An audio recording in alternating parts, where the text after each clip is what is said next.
3ஆம் அதிகாரம்.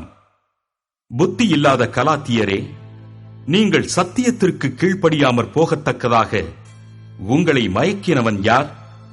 இயேசு கிறிஸ்து சிலுவையில் அறையப்பட்டவராக உங்கள் கண்களுக்கு முன் பிரத்தியட்சமாய் உங்களுக்குள்ளே வெளிப்படுத்தப்பட்டிருந்தாரே. ஒன்றை மாத்திரம் உங்களிடத்தில் அறிய விரும்புகிறேன். நியாயப்பிரமாணத்தின் கிரியைகளினாலேயோ விசுவாச கேள்வியினாலேயோ எதினாலே ஆவியை பெற்றீர்கள்? ஆவியினாலே ஆரம்பம் பண்ணின நீங்கள் இப்பொழுது மாம்சத்தினாலே முடிவு பெறப் போகிறீர்களோ? நீங்கள் இத்தனை புத்தியீனரா? இத்தனை பாடுகளையும் வீணாய் பட்டீர்களோ? அவைகள் வீணாய் போயிற்றே. அன்றியும் உங்களுக்கு ஆவியை அளித்து உங்களுக்குள்ளே அற்புதங்களை நடப்பிக்கிறவர் அதை நியாயப்பிரமாணத்தின் கிரியைகளினாலேயோ விசுவாச கேள்வியினாலேயோ எதினாலே செய்கிறார்? அப்படியே ஆபிரகாம் தேவனை விசுவாசித்தான், அது அவனுக்கு நீதியாக எண்ணப்பட்டது. ஆகையால் விசுவாச மார்க்கத்தார்கள் எவர்களோ அவர்களே ஆபிரகாமின் பிள்ளைகள் என்று அறிவீர்களாக.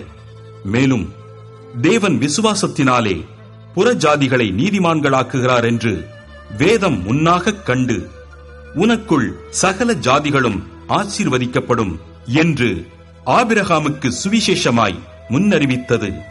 அந்தப்படி விசுவாச மார்க்கத்தார் விசுவாசமுள்ள ஆபிரகாமுடனே ஆசீர்வதிக்கப்படுகிறார்கள்.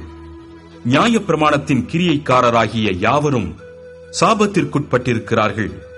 நியாயப்பிரமாண புஸ்தகத்தில் எழுதப்பட்டவைகளை எல்லாம் செய்யத்தக்கதாக அவைகளில் நிலைத்திராதவன் எவனோ அவன் சபிக்கப்பட்டவன் என்று எழுதியிருக்கிறதே. நியாயப்பிரமாணத்தினாலே ஒருவனும் தேவனிடத்தில் நீதிமானாகிறதில்லை என்பது வெளியரங்கமாயிருக்கிறது. ஏனெனில் விசுவாசத்தினாலே நீதிமான் பிழைப்பான் என்று எழுதியிருக்கிறதே. நியாயப்பிரமாணமோ விசுவாசத்திற்குரியதல்ல, அவைகளைச் செய்கிற மனுஷனே அவைகளால் பிழைப்பான். மரத்திலே தூக்கப்பட்ட எவனும் சபிக்கப்பட்டவன் என்று எழுதியிருக்கிறபடி கிறிஸ்து நமக்காக சாபமாகி நியாயப்பிரமாணத்தின் சாபத்திற்கு நம்மை நீங்களாக்கி மீட்டுக் கொண்டார். ஆபிரகாமுக்கு உண்டான ஆசீர்வாதம் கிறிஸ்து இயேசுவினால் புறஜாதிகளுக்கு வரும்படியாகவும், ஆவியை குறித்து சொல்லப்பட்ட வாக்கு தத்தத்தை நாம் விசுவாசத்தினாலே பெறும்படியாகவும் இப்படி ஆயிற்று. சகோதரரே, மனுஷர் முறைமையின்படி சொல்லுகிறேன், மனுஷர்களுக்குள்ளே உறுதி பண்ணப்பட்ட உடன்படிக்கையை ஒருவனும் தள்ளுகிறதுமில்லை, அதனோடே ஒன்றையும் கூட்டுகிறதுமில்லை. ஆபிரகாமுக்கும் அவனுடைய சந்ததிக்கும் வாக்கு தத்தங்கள் பண்ணப்பட்டன. சந்ததிகளுக்கு என்று அநேகரை குறித்து சொல்லாமல் உன் சந்ததிக்கு என்று ஒருவனை குறித்து சொல்லி இருக்கிறார். அந்த சந்ததி கிறிஸ்துவே. ஆதலால் நான் சொல்லுகிறது என்னவெனில், கிறிஸ்துவை முன்னிட்டு தேவனால் முன் உறுதி பண்ணப்பட்ட உடன்படிக்கையை 430 வருஷத்திற்கு பின்பு உண்டான நியாயப்பிரமாணமானது தள்ளி வாக்கு தத்தத்தை வியர்த்தமாக்க மாட்டாது. அன்றியும் சுதந்திரமானது நியாயப்பிரமாணத்தினாலே உண்டானால் அது வாக்கு தத்தத்தினாலே உண்டாயிராது. தேவன் அதை ஆபிரகாமுக்கு வாக்கு தத்தத்தினாலே அருளிச் செய்தாரே. அப்படியானால் நியாயப்பிரமாணத்தின் நோக்கம் என்ன?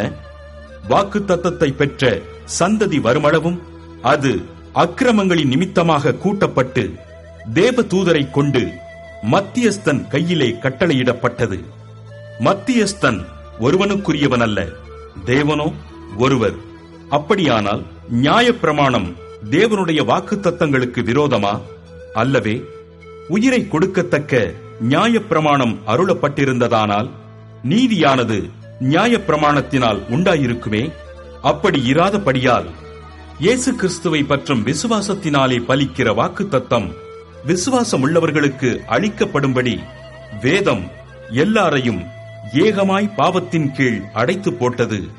ஆதலால் விசுவாசம் வருகிறதற்கு முன்னே வெளிப்படப் போகிற விசுவாசத்திற்கு ஏதுவாக நாம் அடைக்கப்பட்டவர்களாய் நியாயப்பிரமாணத்தின் கீழ் காவல் பண்ணப்பட்டிருந்தோம். இவ்விதமாக நாம் விசுவாசத்தினாலே நீதிமான்களாக்கப்படுவதற்கு நியாயப்பிரமாணம் நம்மை கிறிஸ்துவனிடத்தில் வழி நடத்துகிற உபாத்தியாய் இருந்தது. விசுவாசம் வந்த பின்பு நாம் உபாத்திக்கு கீழானவர்கள் அல்லவே? நீங்கள் எல்லாரும் கிறிஸ்து இயேசுவை பற்றும் விசுவாசத்தினால் தேவனுடைய புத்திரராய் இருக்கிறீர்களே. ஏனெனில் உங்களில் கிறிஸ்துவுக்குள்ளாக ஞானஸ்நானம் பெற்றவர்கள் எத்தனை பேரோ அத்தனை பேரும் கிறிஸ்துவை தரித்துக் கொண்டீர்களே. யூதன் என்றும் கிரேக்கன் என்றும் இல்லை, அடிமை என்றும் சுயாதீனன் என்றும் இல்லை, ஆண் என்றும் பெண்ணென்றும் இல்லை. நீங்கள் எல்லாரும் கிறிஸ்து இயேசுவுக்குள் ஒன்றாயிருக்கிறீர்கள். நீங்கள் கிறிஸ்துவினுடையவர்களானால் ஆபிரகாமின் சந்ததியாராயும் வாக்கு தத்தத்தின்படியே சுதந்திரராயும் இருக்கிறீர்கள்.